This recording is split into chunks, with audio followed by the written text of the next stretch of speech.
What episode is this? 91, I think. Do you? I mean, there's ways for us to check. So let's just instead of that Episode instead of checking. Let's just say it's episode 91. This is episode 91, without a doubt. What's it called again? Fresh Floppies. But I do so many. Don't even call us on it. Hey, we'll do it. We'll fix it in post.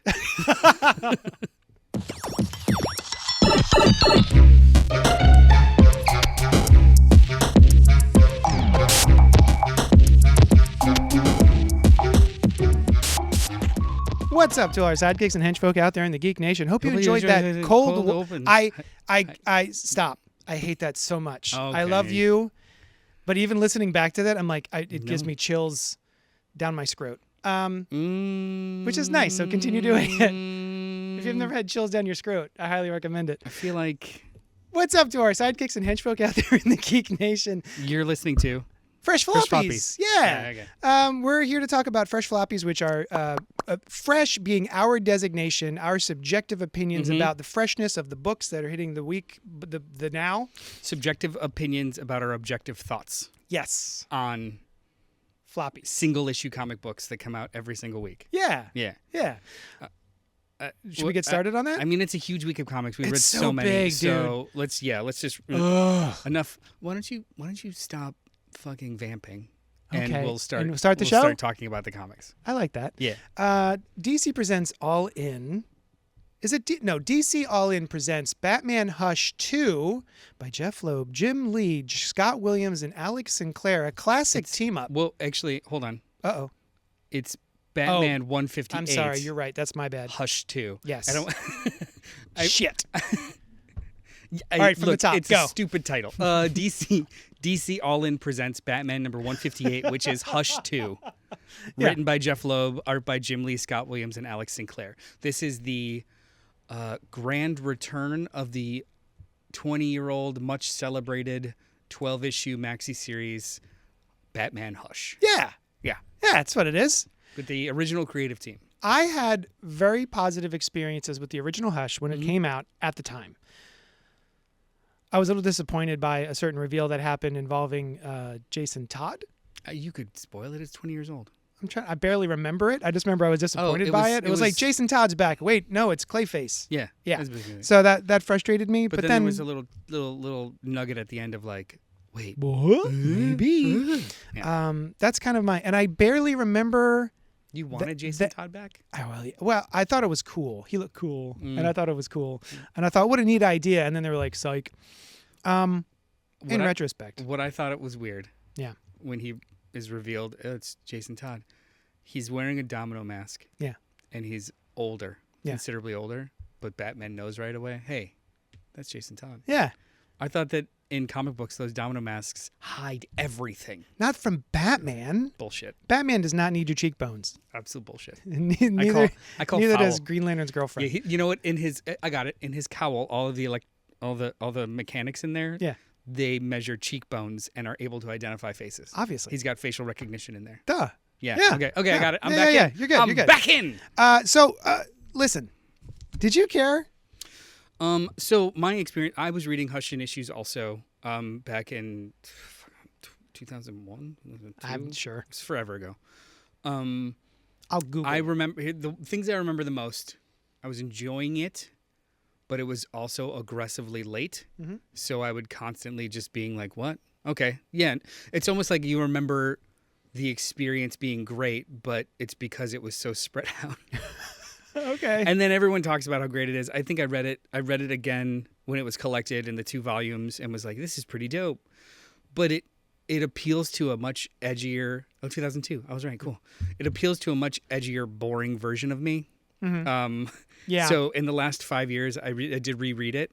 And while the art is wonderful, it is so weakly written, like weak, W-E-A-K-ly written. Yeah.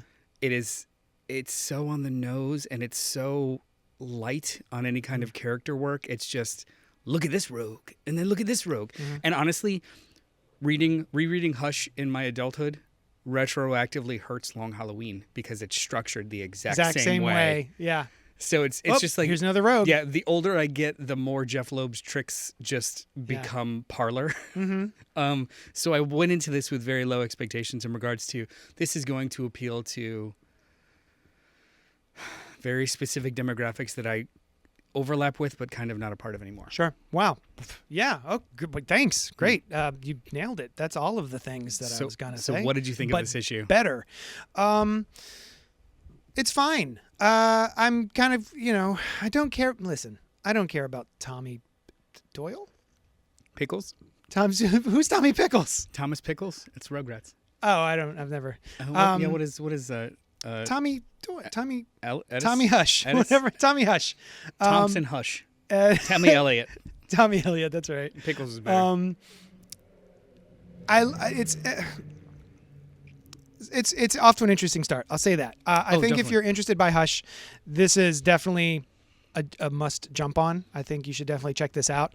I don't know where it's going. I'm not entirely sure what the question here is, what the big mystery setup is yet, because we see what's happening. Right? Like, why? What's the hook? Why am I Hush, like? I Oh don't know my how God, much- he's Hush, back. Tommy Elliott knows everything about Bruce and Batman. Yeah. And then used it against him. And then I think, what is it, at the end of Hush, it's revealed that the Riddler also has figured it out because the connection between the two. Cool. I think that's all been retconned by 15 other crises. Yeah. So right off the bat, this is in current... they had made a big deal about this being in current continuity. Oh, did they? Okay. Would not... okay. Sure. It's nothing to do with anything that's happening. Nothing that has happened in the book in the last 10 years is being reflected in this first issue whatsoever. Yeah. Not even side characters. Nothing. So... Well, hey, cool. Nightwing and Barbara exist. They do exist. And they have conversations with each other that don't sound like them at all. Yeah. This is aggressively mediocre. Okay. This is fine. Yeah. I do really like Jim Lee's art. Even though, see? hold on. I know what you're going to say. He has lost a step in regards to specificity and like precision line work, but his panel layouts are still fantastic. He still knows how to tell a story to me. Yeah, he's not bad. He's still very good. But he has lost several steps. I think a lot of his positioning and his dynamism is missing. Like the figure posing is very staid and static. You're right. You're right on that. When someone's leaping through the air, it just there's no motion to anything really. So it's just ever since the Marvel versus DC omnibus that he did the cover for. You're kind of right. I'm looking at some of this again. So as you're reading the story, it works great. I think if you look at it on its own, you're like, oh, whoop. You know what would be cool if Jim Lee just did. He pulled like an old Keith Giffen where he just did the layouts and somebody else penciled over him. Yeah. I think didn't Frank Miller do that also with like Kubert when they were doing like that last just the Master Race? Your storytelling and let somebody else do the details. Not only will it be faster, but you're kind of right. Like he at least has he's messing with some stuff that I don't remember seeing in his work before, like messing with sound effects and in panel words for sound effects, and then some like full color bleeds in some panels for pain or for background, which I don't remember him doing that much often. Right. It's not bad. I that sounds so bad. Like, first of all, he's one of the best to ever do it. Yeah. No disrespect. Not at all. It's just it feels a little rushed. That's all. But the thing is, we know it wasn't rushed. They've been working on this for like a year and a half, 2 years. But that doesn't mean his timetable doesn't make it rushed. That's true. You know what I mean? Like, is he still running DC? Yeah. Yeah. You know what I mean? Yeah. But anyway, I still think this is pretty fresh. It's pretty fresh. If you're a fan of this, go for it. Apparently, this is going to be 6 issues. Oh. Yeah. Great. Well, hold on. Oh. 6 issues. Then Matt Fraction takes over the book. Did you know that? No. Matt Fraction and Jorge Fornes are taking over the book after this.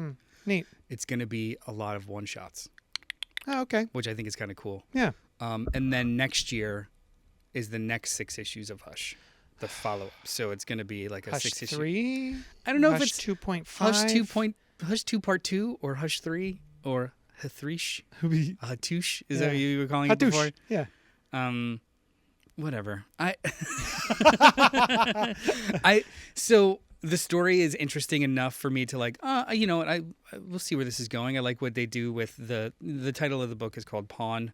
I like kind of what they do with the pawn, the titular pawn. Yeah, aforementioned pawn. I don't know how Bruce gets to where he gets, like, because it must be. I'm like, how did that work, bud? Yeah. Okay. It's just all plot. But I'm interested enough to know how it goes, but I don't know if I'm interested enough to read every week or every month or every 7 months. I don't know how fast this is going to come out. So it might be like, hey, in 5 years, this Absolute will be next to Absolute Hush, and I'll try and read it all together. Yeah. I don't know. Yeah, I don't know either. We'll see. When the next issue comes out, we'll gauge my excitement. I think it's fresh enough. It's fresh enough for what it is. I will. You know what it is about the original Hush? It is excellent starter Batman. Yeah. Like if you want, Baby's first Batman. Baby's first Batman. Great. You get all the villains. You get some interesting enough plot. Yeah. Yeah, and I you know what, we talk about Jim Lee losing a step. Jeff Loeb definitely has lost a step as well. Oh, yeah. Like he's always been peaks and valleys for me. So yeah, when he does the color books, it's wonderful, and then his pure superhero stuff in the last like 10, 15 years has been fine. I think the last thing I read of his that I unequivocally enjoyed was his introduction of Sam Alexander, that first chunk of Nova series. Oh, that was fun. So Holy incredibly cats. good. But since That then, was like 15 it's been, years ago. Yeah. Yeah. Yeah. That was great. It was great. Oh, I missed that kid. And he only did like 6 issues, but he just introduced the kid altogether. Yeah. Yeah. That was good. Absolute Martian Manhunter. DC All In presents Absolute Martian Manhunter #1 by Dennis Camp and Javier Rodriguez. This is, I think, the second biggest book of the week. Agree. Go. I love it. This is not a Martian Manhunter that is in any way familiar. No. He's not even called the Martian Manhunter, if the last page is to be believed. Well, it's so That's amazing. This is a very heady book. Yeah. We're introduced to John Jones, an FBI agent who is a part of the Stochastic Terrorism Task Force. I googled stochastic. Not stochastic. No pattern. Just random. Yeah, random terrorism. Who is a part of a bombing. He randomly is, or probably not randomly if the story continues as it goes. As a part of a bombing, should have died, but is given a clean bill of health. He's starting to see things and hear things and see colors and smoke where there's no smoke. And you find out there's more to it, and he's maybe not telling the complete truth with his family and stuff. Gasp. So there are no answers given in this, other than whatever is happening to him. His subconscious has kind of identified it as an alien, a Martian, a thing, something. And that's where the title comes from. I really enjoyed this.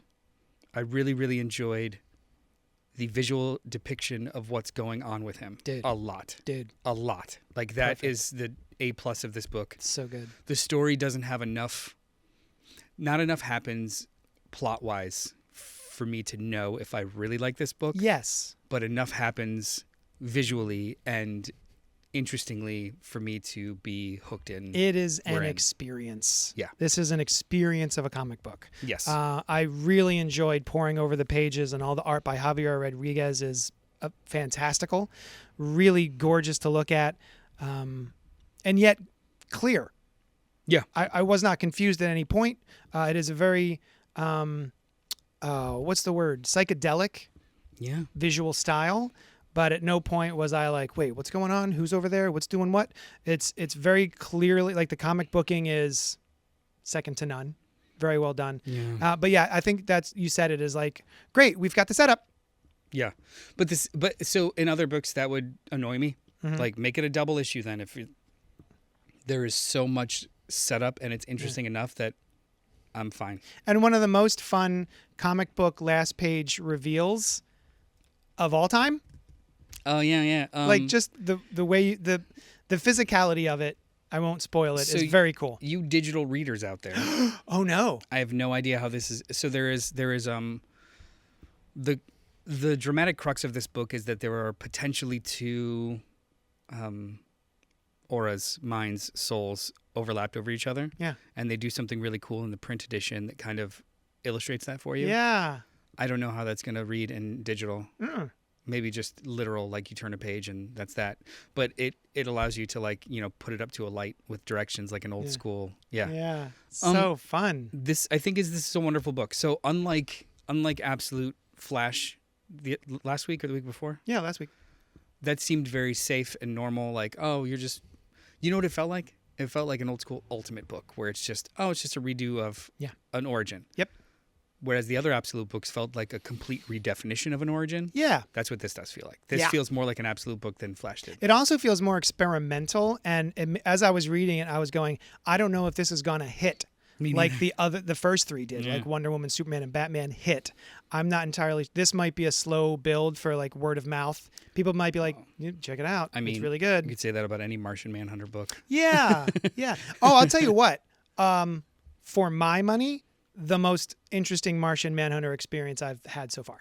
I've never been a John Jones guy, so this is, I'm on board for sure. Yeah, this like is I'm dope. going to read number 2, no doubt. Also, like, at least in this, I think the big crux of this issue is we're seeing how Martian Manhunter's typical power set functions in this world, and it's so fucking weird. Yeah. And I love it. It's great. Yeah, I think this was fresh as hell. I also love the storytelling of, man, there's a lot of people smoking. Oh, this must be like the 60s or 70s. Yeah. Everyone's smoking. And then you find out, oh, I see. I got it. Yeah, this is This is fresh AF. I don't know if it's for everybody, but it's for who it's for. You're going to love this book. Yeah. Yeah. Yeah. I would suggest everyone give it a shot. When I plopped, we were getting ready for the show and I was like, it's fine. But You're thinking about it. I've been thinking about it, and also just the fact that it's only the first issue. You felt a similar way to Dennis Camp's Ultimates. I did. You're right. And then 2 or 3 issues in, you're like, okay. Ultimates is the best book. So this is paced not dissimilarly. And I did start reading his 20th Century Men. The first 2 issues are hard. Yeah. Like really difficult in regards to it's a completely different new world. You have to learn all these different languages and people and histories, and then when it finally starts, you're like, oh, okay. So nice. He gets a little bit more leeway, a little bit more space to breathe.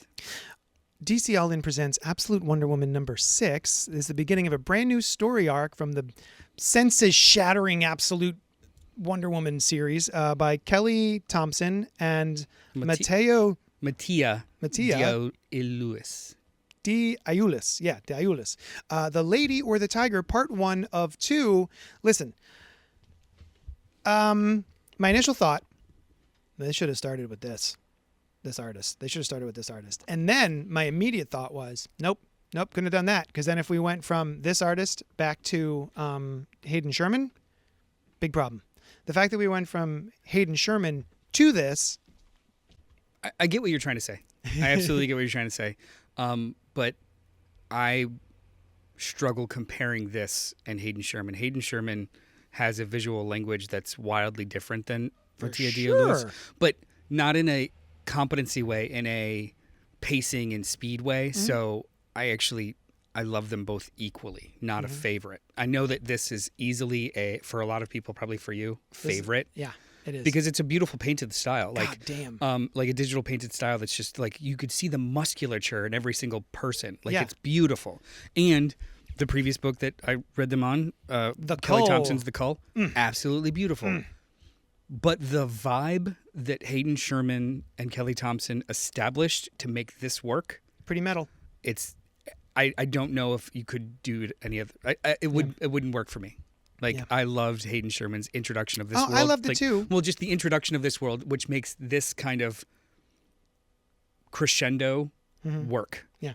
I don't know if it'd be the other way around, like you said. Right. But not in I just want to be clear. I don't think it's because of a better or worse way, just in the vibe needed to be established. Yes. And now you could expand it because the vibe is that J.H. William panel, crazy, dirty, almost scuzzy. Everyone's got a flat nose. It's just, it's very, there's nothing externally gorgeous about it.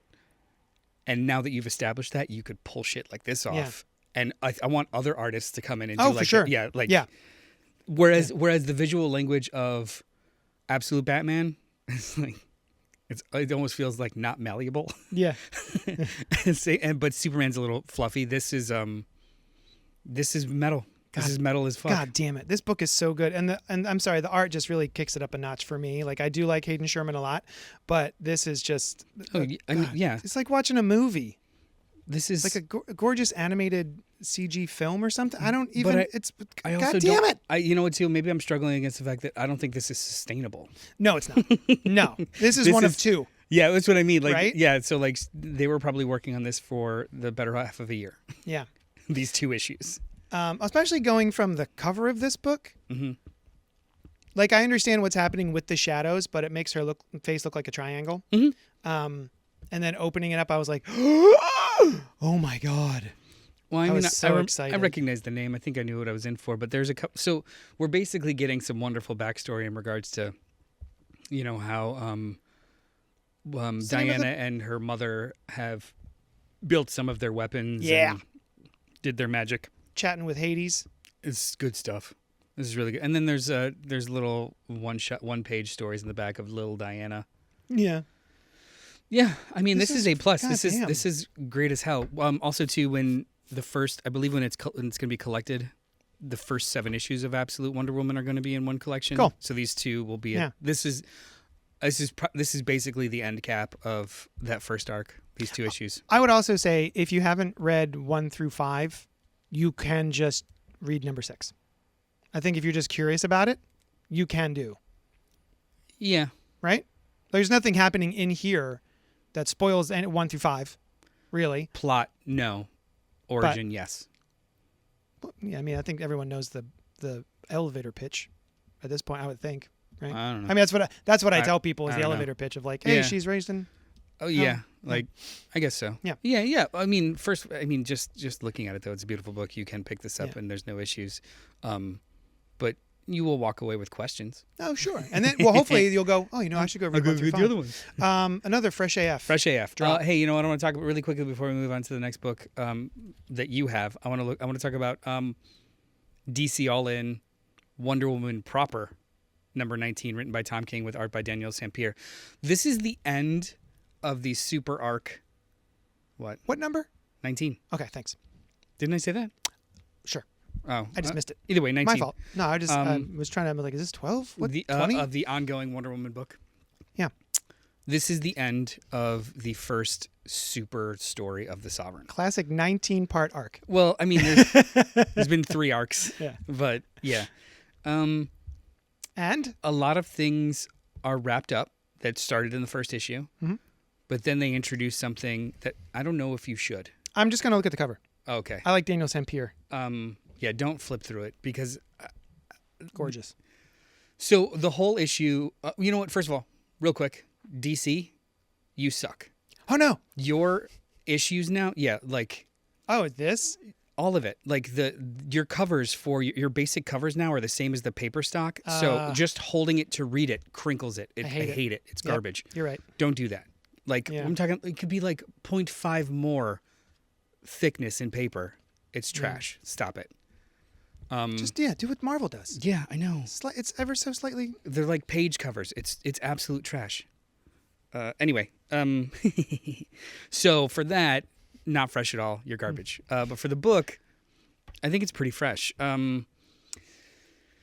do I explain this? So the very beginning of the book, it started with near future or far future, I guess, 15 years or so. Diana's daughter, Trinity, is going to interrogate the Sovereign, the secret king of America, about what happened to not only her father, but her mother around the time of her birth before she was born. And this whole time, he has been telling that story to her, and you're not sure what he's lying about, what he's not. It's just all been narrated by him. We are finally at the point where he knows more than Trinity does. He calls her bluff, and you find out why she's really there. Because something happened. Okay. And it's upsetting. Oh, no. But then we get the end of, in backstory, we get the end of Diana's Amazonian kind of war through America, invading the White House. It's awesome. So I like this a lot, but it pissed me off in a good way. Oh. We're like, no, what you showed me, I don't want. Yeah. So fix it, Tom King. Yeah. So okay. it's one of those where it's like, fucking comics. So it's not the end of his run. No. This is not the end of his run. He's got much more, apparently. Okay. This is probably going to be closer to his Batman run with like large super arcs. Great. So like this is probably like end of the first third. Nice. As long as we don't get 6 issues of nightmares in between. I hope so. How do you feel about the pacing of this first 19 issue super arc? I have not felt bored with it at all. Great. Like I know that some people, including you, had mentioned you got a little tired of the Sovereign kind of narrating everything. Yeah. I got tired of the language, but I didn't get tired of the book's pacing. Yeah. It was two totally different things. Like it has been moving at a clip. Yes. But sometimes I'll see a block of text and it's like, I hate this fucker. Why am I still listening to him? But that's, to me, in a weird way, that's also the success of the book because I dislike his voice. Not Tom King's. This man. Yeah. That Lizzie has to sit there and listen to. Right. Yeah. So he's torturing her with his words. Kind of. In terms of writing and storytelling, we were having a book club the other night about Love Everlasting, which is another Tom King John. And I was trying to explain that with Tom King, specifically as a writer, he picks and I want to say the words, narrative motif. Sure. Is that okay? So when we're talking about Black Canary, is the narrative motif framing? Is probably the framing. Yeah, that's what I want to say. Of like, okay, you're listening to the two commentators, Commentators, yeah. commentarians, commentostodians. Yeah, the commentostodians are commentating, and you just have to sit in the fact that okay, this is how we're telling this story, and you just have to like boil into it, and that motif.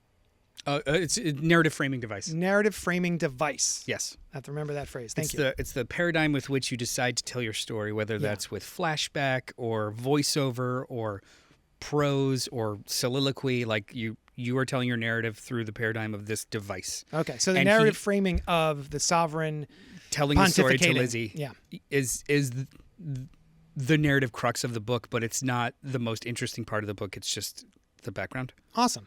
So it hasn't bothered me. Also, too, we've become trained to Tom King's little things, little hooks. Yes. Like he is a storyteller that gets very, and I actually kind of admire this about him. I used to hate it, but I admire it now. He gets very obsessed with his hooks, with his narrative ticks, and he commits to them in ways that other writers I don't think are strong enough to commit to. They will create ways to break their own rules, whereas him, it's like, nope. Process is almost just as important as emotion. Some books, I don't think that's worked. Yeah. In Final Crisis, I don't think that worked. Because Heroes in Crisis, I'm sorry. I don't think it worked. He had narrative devices of all of these people in confessional booths telling stories. Some of them worked, some of them didn't. Did not comport with the actual plot that was happening. Yeah. Whereas here, with Strange Adventures, with so far Black Canary, with Miracle Man, they work. Yeah. Like he slavishly commits to the narrative. Oh, and Supergirl Woman of Tomorrow. It's absolutely like, if anything, it was annoying how well it was working because I am reading wordy prose of a woman 50 years later telling a story that she half remembers and might be lying to you at some points, and I'm like, that's not what's going on. And it was very flowery, it was frustrating style. But at the end of it, it just like worked. Did you finish Helen of Windhorn? No, me neither. It's got the same vibe as exact same vibe. Yeah. So literally somebody telling you like 40, 50 years later. Yeah. In the same sort of prose. Yeah. Unreliable narrators, and he'll commit to an unreliable narrator so much that it feels like it's annoying. Yeah. But it makes the book stronger. Yeah. This is not unlike that. I got to catch up. I'm like this. 6 issues behind. It's It's an upsetting book, but in a way that I think is designed to be upsetting. Oh, it's a double page back. It's a Yeah. wraparound cover. Yeah. Nice. This. I know there's a lot of people that just like Tom King and just like this book. Tough. Yeah, It's good. It's good. Sorry. Fresh AF. Nice. Wow. There's a lot of fresh AF this week. Well, okay. So, Fantastic Four. I'm sorry. Godzilla versus the Fantastic Four, #1. It's a one shot. Be aware. 6 one-shots. And this is by Ryan North and John Romita Jr. with inks by Scott Hanna, colors by Marcio Menez, and letters by Travis Lanham. Listen, if you're a Godzilla fan, chances are you like the 70s vibe, right? Of like the Godzilla stuff, the classic Godzilla stuff. This is classic Godzilla in classic Marvel being written exactly like classic Marvel. It took me about one page to figure out, oh, I see what we're doing here. We're actually back in time and we're treating this like this was an issue that came out in the 70s in Godzilla's heyday, 60s. Like 50s. late 50s, early 60s. Whoa. Yeah. Oh, I'm sorry. Man, Well, because I've never been a big Godzilla guy. 70s would be more funky. You're right. Shit, you're right. 60s. This is early 60s. Yeah, you're right. FF. Yeah. Yeah. Actually, FF50. Around FF50. Yeah. Precisely. Yeah. Not my vibe. I don't care much for Godzilla. I don't care much for early 60s Marvel. But your favorite Stan Lee? artist is John Romita Jr. He's not that. He used to be. I used to really love John Romita Jr. Especially, I've been watching videos on YouTube when I was really, really sick. I would fall asleep to a video of people talking about the Clone Saga. And they would have like big splash pages because John Romita Jr. was drawing it back then as well. Back in the 80s, Jr. started drawing these things. And I remember thinking like, man, what a fresh voice he used to have. And not anymore. Not for me. I think this is good John Romita Jr. except when he draws Godzilla. Yeah. I think Godzilla is awful. This was not. I He's think got if you're the a God, biggest face. I don't know. I think this is an awful yeah, Godzilla. that is. I mean, but I think overall it's okay. That particular panel. it's just a T-Rex with longer arms. Yeah. Like it's not Godzilla's face. Not even old Godzilla. And you know what? Okay, regardless, I really liked this. But I liked it for what it is. It's literally just a one-shot of specific point in time Godzilla fighting Fantastic Four, and much like all comic book misunderstandings, there's more to it, and it becomes almost a team up. This is stupid fun, and I really liked stupid fun. Yeah, I really liked Ryan North on this. The voice is perfect for but what it is. But not unlike the early issues of his Fantastic Four run, it's a lot of one-shot little like science quests. That's his strength. And that's what this is. It's just like a little science quest with kaiju. Yeah. And it was fun. It was just fun. Oh, I wish it was a different artist, honestly. Yeah. I don't dislike John Romita Jr. as much as sometimes you do. I don't like John Romita Jr. as much as Currently. I sometimes do. Yeah. Sometimes he's great. I think it's just inconsistent. I think the these days. panel work is great. It's just I don't love his depiction of Godzilla. I love his depiction of other monsters that I will not spoil. But What a fun idea to all of take it. these two characters and interact them with other characters from the 60s. yeah, all of Big this threats. all of this on paper So dumb. is so cool. So dumb. You know, There's like, no reason for that Sure. character to do that thing with that guy. I think it's great. Ah, yes, you are now this. Yeah. Just super fun, super dumb, but just not for me. Yeah, This is a very specific thing, and I think it is very successful at that thing. that's fair. That's totally fair. I'm just not the audience for that. So thing. would it be fresh enough for Oh, the for sure. audience? Yeah, I think it's. Oh, I think you know it's what? very fresh. I think for classic Godzilla fans, fresh AF. If you like 60s Godzilla Marvel comics, hell yeah. So my hope for this miniseries, it's a miniseries of one-shots. It's going to be 6 one-shots, all with different creative teams and different artists. Well, say it's creative team, stupid. If they're exploring every era of not only Marvel but Godzilla, this might be an all-timer. That might be pretty cool. This might be If an we're all-timer. jumping through time and doing And- different things, yeah. And because it's Godzilla, Marvel, I know you're listening. When you collect this, if this is not in Treasury Edition, you don't deserve to be a publisher. Period. I saw You the don't little, deserve to be a I publisher. saw the little video you posted on the group Just such a slut. of you just sliding in the Yeah. the Treasury Doom. Edition into the other Treasury Editions. It's all in alphabetical order as well. It's gorgeous. Slips right in. I'm a little jealous because those are gorgeous. It's I just wouldn't read most of them. low key my favorite format. Yeah. It's absolutely perfect I mean, format. high key, wonderful format. It's just none of the ones that they've chosen have been books that I want to read and I keep on my shelf, like Carnage, Black, White, and Blood. I don't care. Some of them are good. Yeah. Some of the little stories in there are good. Sure. But I want them to do other things. There's one coming out. Things that I care about. I do not give one whit about Darth Maul. No. Red, Black, and Blood fight, whatever. Yeah. Blood, dirt. Yeah. But I might get the treasury. I don't know. Of course you will. I they're order them because I doing know you'll get they're them. doing a Spider-Man one. Okay, The black suit Spider-Man one. that one I'll probably get. Yeah, with a Neil Black suit Neil Yu and cover. Black suit and It's blood. black suit and blood, I think. Stop with the blood. God damn it. I mean, they have to have a word for A red. Red. Just call it red. Or just like books and treasury. The best treasury edition that has the two best treasury editions that have come out. Period. History of the Marvel Universe by Mark Waid and Javier Rodriguez. I have that one. Silver Surfer Black by Donny Cates. I missed it. And Trad Moore. I missed it. And then the a jerk. Doctor Strange Fall Sunrise. Yes. Fall Sunrise. By Trad Moore. Yeah. Story fine, art amazing. Yeah. Yeah, man. When they do those little miniseries in large ones, That that's great. Doom one was tempting. The Hickman Doom.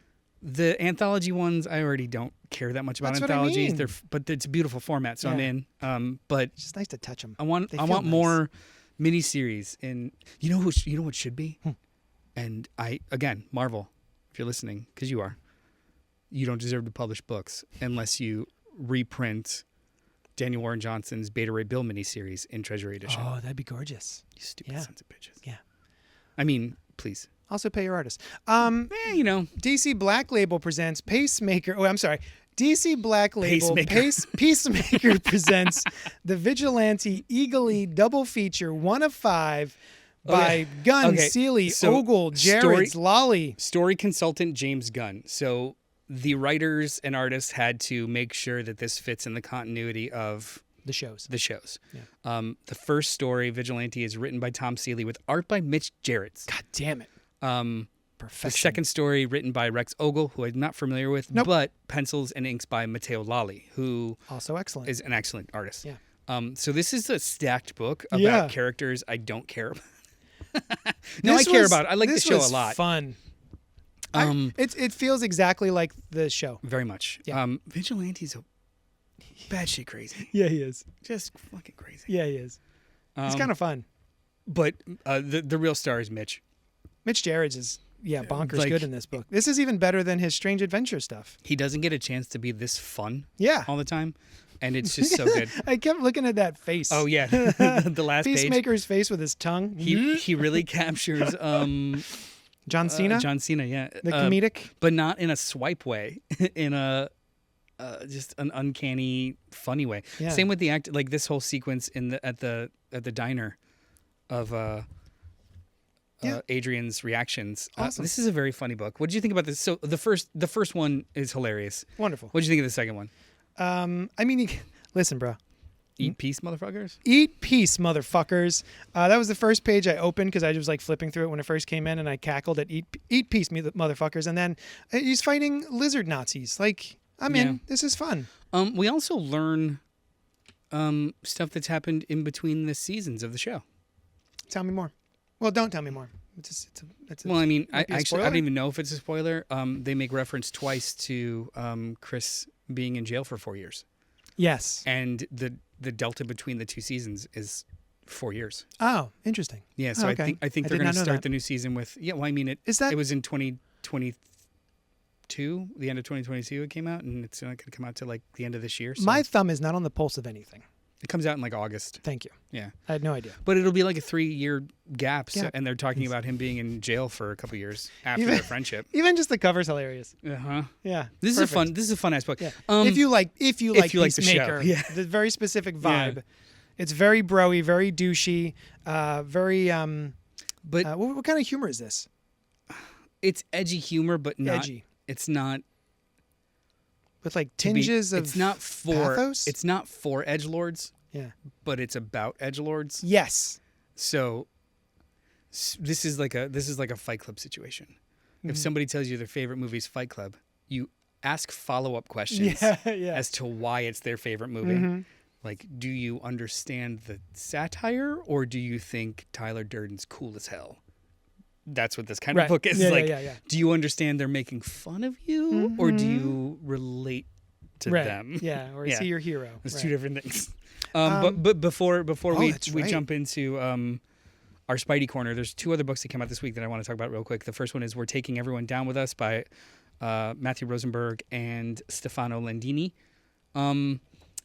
This is a weird, wonderful book. The first issue comes out this week. It is called a Rook spy thriller. So apparently this is the beginning of maybe a larger universe. We'll see. But it's just a wonderful, weird book that I knew nothing about, except it's a very striking cover. And I don't even really want to talk about what it's about, because it's just really, really well done. Like, it takes sci-fi tropes, superhero tropes, and James Bond spy thriller tropes and puts them in a weird rated R blender that is very, very, very interesting. Okay. So Rosenberg, I knew it. Yeah, really liked it. Really, really well done. He's good. Blind pickup, excellent book. Fresh AF. Oh, very good. Very good. I'm reading that next. The next book I want to talk about really quick is the next installment of Universal Monsters, The Mummy by Faith Erin Hicks and Lee Lothridge. Faith Erin Hicks did everything except the colors and the letters. That was Lee Lothridge and Hassan Oteme Hello. Much like, so these books are interesting. Each one of these Universal Monsters books has chosen like a direction or a way to tell the story. Dracula was just kind of a retelling. The Creature from Black Lagoon was kind of a sequel. Universal, what was it? Frankenstein was like a side story along the same timeline as the movie. From a different perspective? This is the same thing as that. Okay. When in 1921, when the original Imhotep is released and awoken, something also happens to a girl who is in the proximity, and something else is awoken that is attached to her.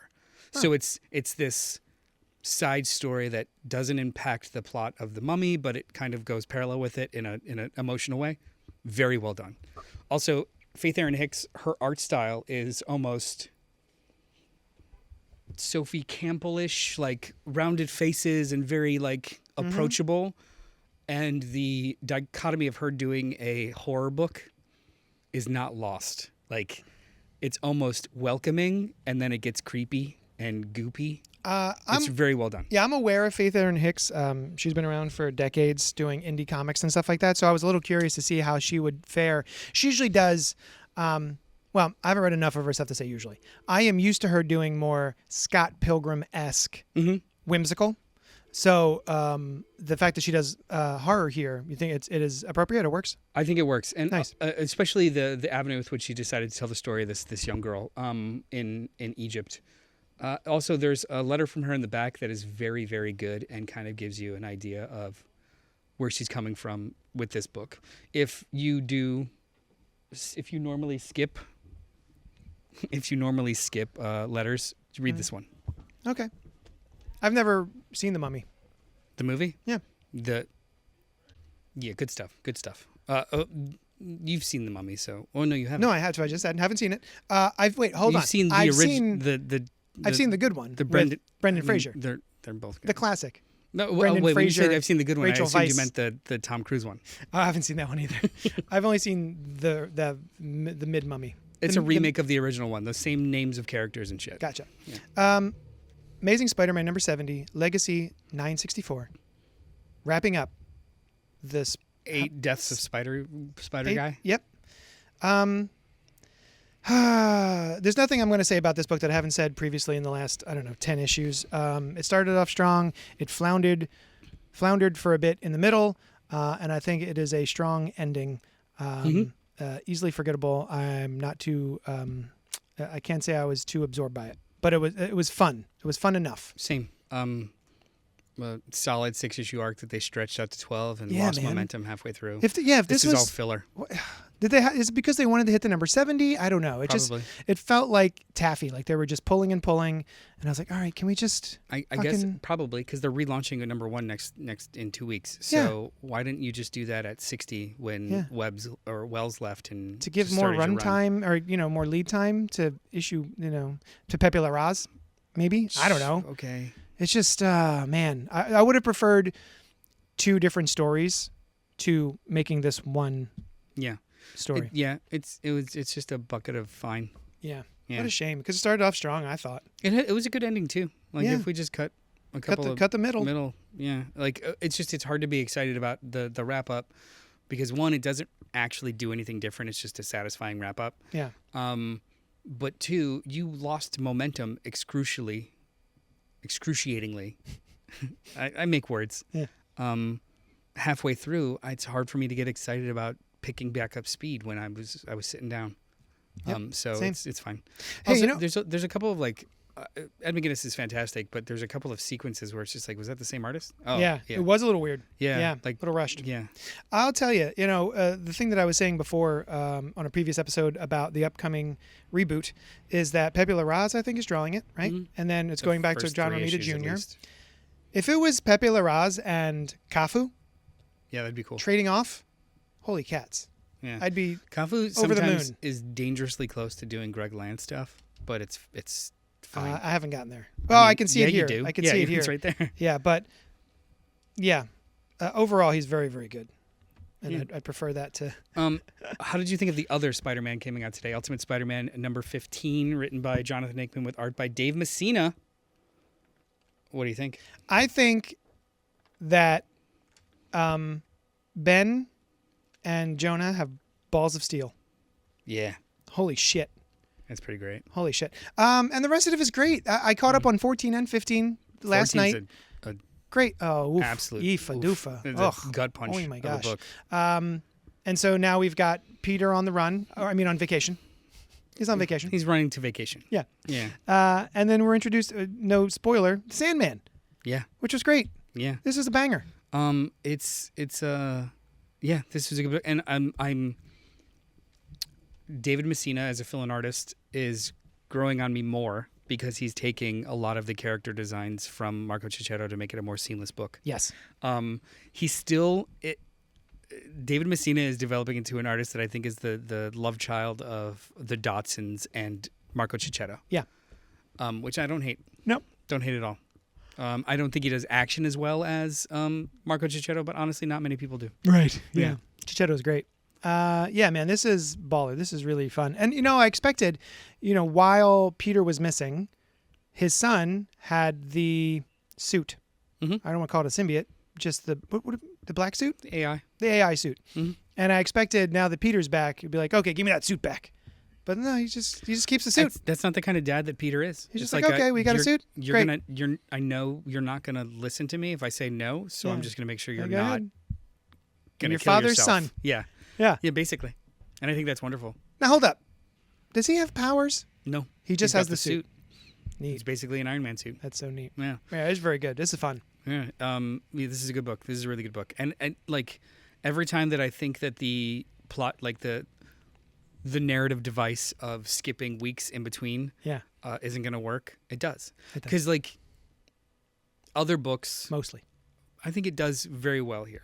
And other books, and sometimes in the Black Panther book, they're a little loose with it. Like, you've been gone for a couple of weeks, or remember what happened, and they show you what happened right after the other issue, like stuff like that. Right. This, he commits, not unlike Tom King, Hickman commits to, it's been weeks, and in dialogue or in story, I will tell you kind of what happened those couple of weeks. Yeah. But I'm not going to do easy tricks of, showing flashbacks and stuff. I'm gonna hold your hand. Yeah, that's great. I'll get you what you need. This reads like people that are reading this in trade, I wonder what their experience is like, because it reads so good in issues. Yeah. So it's a perfect issue.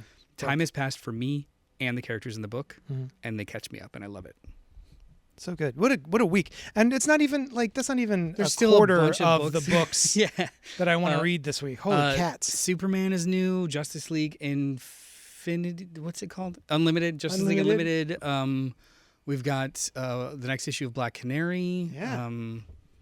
There's so much stuff. There's been a couple of the new Ultimate Wolverine. God damn. There's so many. Free for All, the new Horvath. Yep. Horvath book. Yes. Hold Patrick up, hold Horvath. Hold the phone. Stop the presses. Harley Quinn's fartacular, silent but deadly. This comic reads Is that 2 T's? in this. Yeah, of course. Yeah. Okay. In this issue, farts. Artificial rub and smell farts. Just in time for April Fools. It is a polybagged book. Come get it. It smells like farts, apparently. Who wrote it? Starrer. Oh, okay. Starrer. She did the Brant, Fire and Ice. It's from Starrer, Brandt and Stein, and Luis. Whoever these is. Just last some names. back names. That's the writer for that Fire and Ice miniseries. Did you read that? It's pretty good. Yeah, Was it's it pretty good. Oh, okay. There's another cute. Fire and Ice coming. Mm-hmm. Yeah. Fuck, God damn it. Fartacular. Just get the fuck out. I mean, it makes sense. It's Harley Quinn, but. If comics missing anything, it's gimmicks that make your book smell like shit. That's right. Yeah. That's right. Because we don't smell enough. Yeah, no. As a demographic. As a demo, you smell like shit. Great week of comics. What was your favorite this week? Ultimate Wonder Woman or Absolute Wonder Woman. Oh yeah, I really love that.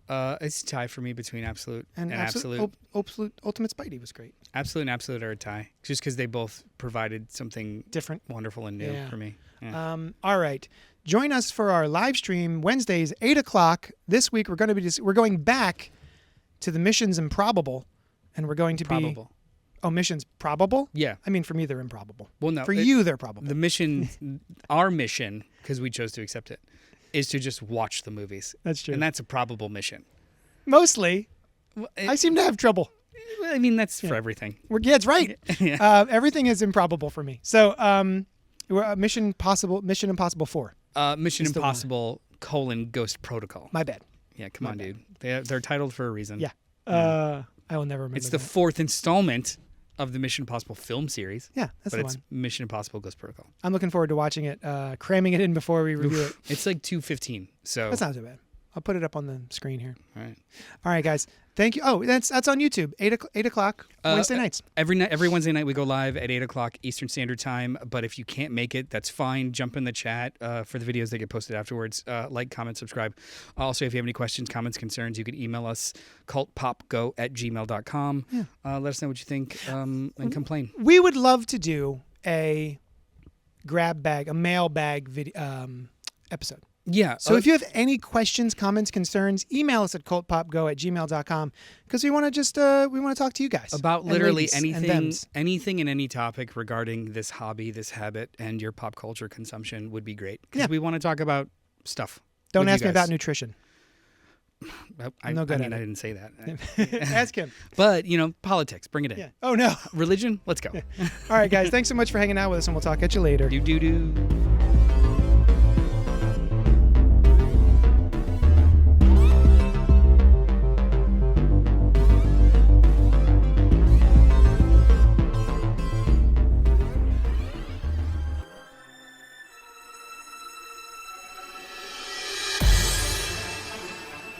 Thank you for listening to the Cult Pop Network, home to podcasts, live shows, and a whole lot of fun stuff for every flavor of fan.